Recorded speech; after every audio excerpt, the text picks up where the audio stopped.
Бәріне сәлем. Бүгін жұп-жұмсақ әрі столдың сәні болатын керемет печеньені жасап көреміз. Бізге керекті заттар ұнға қант қосамыз, разрыхитель қосамыз және де кішкентай куркумадан қосып, құрғақ ингредиенттерді дайындап аламыз. Одан кейін майды салып, осылай қолымызбен ұнда үгетіп шығамыз. Одан кейін қаймақ пен жұмыртқаны салып, қамырды жақсылап егелеп аламыз.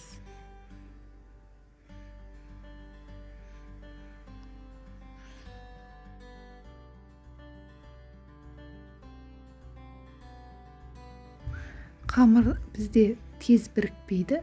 Жақсылап барлығын біріктіріп алып, міндетті түрде осы дайын болған тестаны холодильникке салып қоюымыз керек.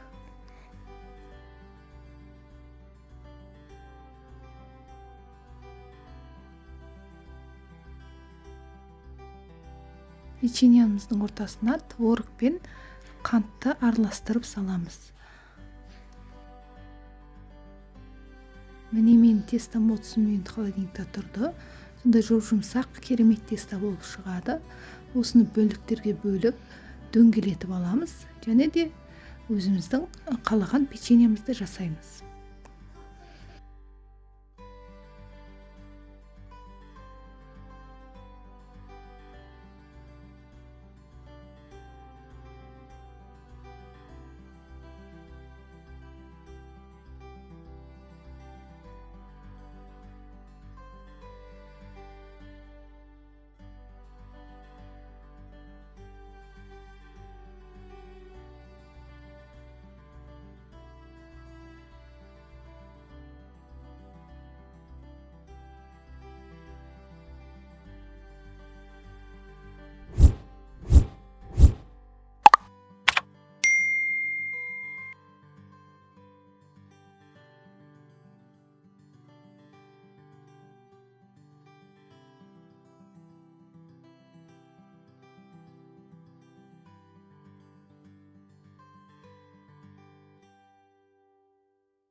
«190 градуста қызып тұрған пешке печеньеларды 20-25 минутқа жібереміз.